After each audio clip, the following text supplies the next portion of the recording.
41 దినములు నీ దీక్షను పడితిరో, నా గొంతు గానాలు నీకే వినిపిస్తిరో.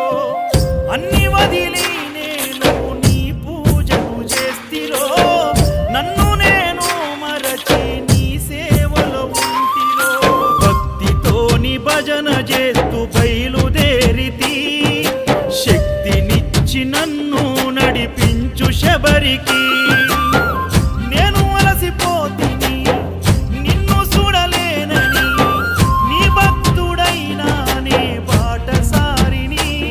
క్షణముండలేను తండ్రి, నేను తల్లడిల్లిపోతి, ఈ పాదయాత్రలో నీ దరి కాననైతిని. ఎంత దూరం